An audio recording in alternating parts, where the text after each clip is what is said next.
Szanowni Państwo, zakończyliśmy obrady ministrów do spraw nauki w ramach Rady Konkurencyjności. Tematy, które dziś poruszyliśmy, mają ogromne znaczenie dla przyszłości nauki i innowacji w Europie. Debatowaliśmy nie tylko nad wynikami dotychczasowego programu Horyzont Europa, ale przede wszystkim nad kierunkami strategicznymi dla jego następcy 10. programu ramowego. Państwa członkowskie jeszcze raz upomniały się o silny i niezależny program ramowy dla nauki i innowacji po 2027 roku. Do Berlamontu wysyłamy mocny sygnał. Naukowcy i innowatorzy w Europie oczekują programu, który rozwija przełomową wiedzę, przekłada się na realny rozwój gospodarki, generuje postęp technologiczny, wspiera bezpieczeństwo i pomaga rozwiązywać najbardziej palące globalne problemy. Cieszę się, że przyjęta w marcu z inicjatywy polskiej prezydencji deklaracja warszawska odnosi pewien skutek. W tym tygodniu przewodnicząca Komisji Europejskiej Ursula von der Leyen przyznała, że Horyzont Europa to światowa marka, a przyszły program ramowy, choć powiązany z Funduszem Konkurencyjności, pozostanie niezależny. Oczywiście diabeł tkwi w szczegółach i niecierpliwie czekamy na konkrety ze strony Komisji. Będziemy ją analizować bardzo uważnie i jeszcze uważniej negocjować. Ten program musi realnie przyczynić się do pozycjonowania Europy w roli świadomego lidera sektora badawczego. Musi pomagać realnie zmniejszyć lukę konkurencyjną między Unią i światowymi liderami, ale też istniejącą wciąż lukę innowacyjną wewnątrz Unii. Europejscy naukowcy są gotowi do tej roli, a europejscy ministrowie nauki upominają się o stabilne finansowanie ich badań na poziomie europejskim. Dzisiaj osiągnęliśmy też polityczne porozumienie w sprawie agendy europejskiej przestrzeni badawczej na lata 2025-2027. To bardzo ważny polityczny krok w kierunku domknięcia jednolitego rynku dla nauki i innowacji w Europie. Przyjęliśmy też konkluzje Rady dotyczące zastosowania sztucznej inteligencji w nauce. Sztuczna inteligencja poddaje fundamentalnej transformacji sposób uprawiania nauki. Te technologie mogą radykalnie przyspieszyć i zwielokrotnić wyniki prac badawczych. Europa musi przewodzić w wykorzystywaniu sztucznej inteligencji do poszerzenia granic poznania. Ale to musi być odpowiedzialna rewolucja.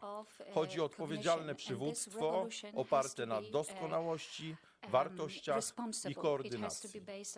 Trzeba minimalizować ryzyka, te związane z dezinformacją, manipulacją danymi czy nieuczciwymi algorytmami. Wolność naukowa, bezpieczeństwo nauki, rzetelność wiedzy. Tu nie ma kompromisów. Te konkluzje mają wesprzeć Komisję Europejską w tworzeniu strategii dla sztucznej inteligencji w nauce. Chcemy między innymi wzmocnić skoordynowane działania polityczne na poziomie Unii i państw członkowskich, zapewnić ścieżki podnoszenia kwalifikacji naukowców oraz sprawiedliwy dostęp do narzędzi AI, zapobiegać powstaniu cyfrowych nierówności. Nieformalna debata ministrów podczas lunchu dotyczyła inicjatywy Choose Europe for Science i przyciągania naukowych talentów ze świata. Potrzebujemy w Europie dodatkowo setek tysięcy ekspertów w kluczowych dla gospodarki dziedzinach i to w krótkiej perspektywie. To wymaga strategii. Zastanawialiśmy się z ministrami nauki, jak to osiągnąć. Komisja ma pierwsze konkrety do zaproponowania, ale o tym powie Państwu więcej pani komisarz. Jeszcze raz dziękuję za przybycie detalje i chętnie odpowiem na Państwa pytania. Dziękuję. Thank you, dear Minister, dear ladies and gentlemen. Thank you for being here with us. And today's Council meeting chaired by you, dear Minister, was really very productive. And I was feeling this Team Europe spirit during the whole Council today. So I really want to congratulate you personally and the Polish presidency for your exceptional work. We showed that we can act fast and we are Team Europe. I will start from the lunch, as you said. I'm really pleased to share significant progress on our Choose Europe initiative following President von der Leyen's speech in Paris on 5th of May. Together with the Member States, as Team Europe, we are committed to make Europe the top destination for science and research careers, both for European and international researchers. In only very few weeks, our mobilization as Team Europe has been unprecedented. Europe has been able to use and strengthen all available local, national, EU tools. Let me share some highlights. We have already announced a 500 million package for 25-27 to strengthen Maria Skłodowska-Curie actions and European Research Council grants. This will offer long-term career opportunities for early-stage researchers, attract talent to Europe, and introduce a 7-year ERC super grant to support groundbreaking research. Beyond the EU level actions, Member States are also taking national steps. In total, more than 60 national and regional initiatives are underway. To make these efforts more accessible, we are consolidating all this information on the Euro Access portal, which is already available now while I'm speaking. But we are not stopping here. We also open a 230 million call for the ERA Chair's action in the Horizon Europe 26-27 work program. This will attract up to 120 top researchers and research managers to universities and research centers in countries with lower research and innovation performance. Talent must be spread across all Europe. Attracting and retaining talent isn't just about funding. It's about creating the best conditions for researchers. Today's Council recommendation for the European Research Area Policy Agenda 25-27 lays out actions to be developed together by Member States, associated countries, and stakeholders. It will support open science, research infrastructures, and research careers, while also addressing challenges like AI in science, research security, and science for policy. These initiatives build on the success of Horizon Europe. President von der Leyen has made it clear that Horizon Europe will remain a self-standing program in the next EU budget, an outstanding brand, and the most famous research program worldwide. The interim evaluation we discussed today shows that Horizon Europe is delivering excellent value. Every euro invested is expected to generate 11 euros in GDP gains by 2045. Horizon Europe has also proven its value in times of crisis, supporting the response to the COVID-19 pandemic, helping Ukrainian researchers, and accelerating energy independence. That said, the evaluation also shows areas of improvement, which we are already addressing. For example, the 2025 work program will simplify application process and increase lump sum grants. I am committed to further reducing the bureaucratic hurdles for our researchers and applicants.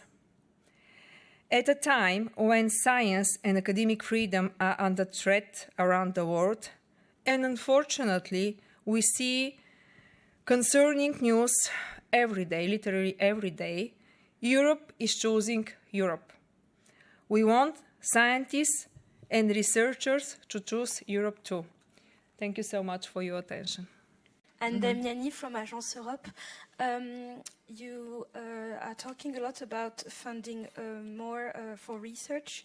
It's not clear to me where does this money come from exactly, and also is there some consensus about 3% GDP? Because some minister, I think the Belgian one, talked about it.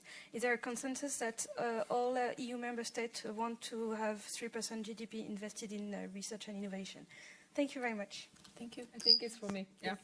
I'll take those two questions. I'll start with 3%. Yes, there is a consensus, and actually this 3% target was proposed and agreed by the Council. It was 23 years ago.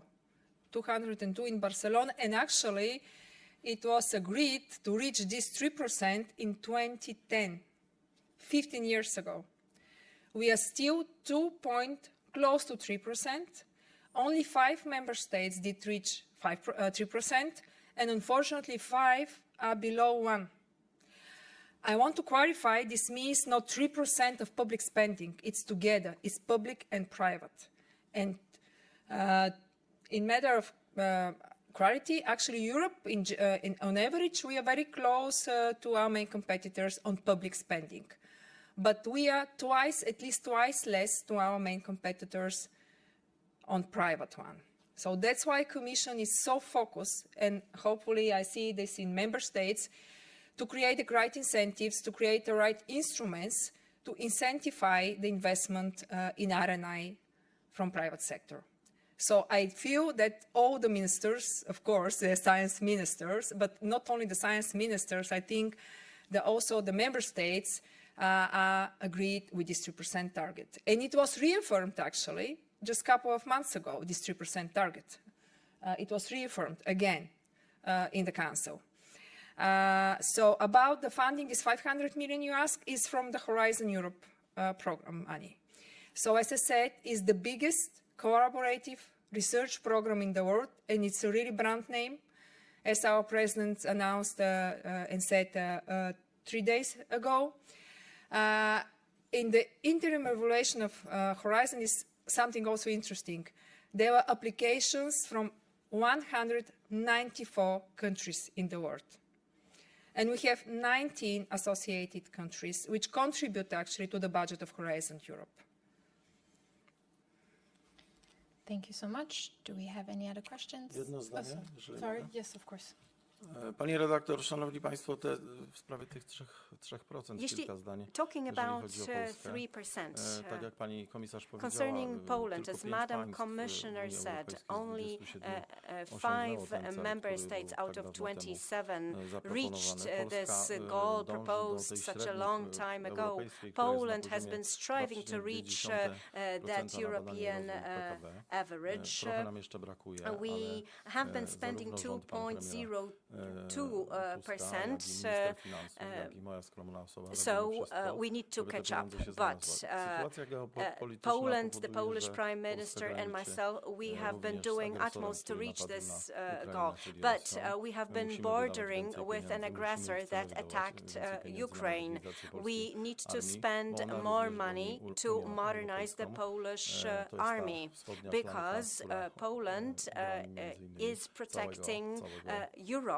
We are on the eastern flank, and we protect the whole Europe.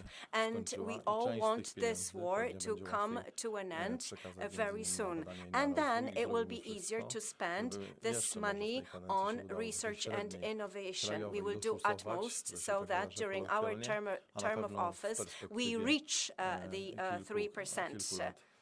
If not during the end of this term of office, we hope to reach this goal of 3% in the nearest future. Thank you.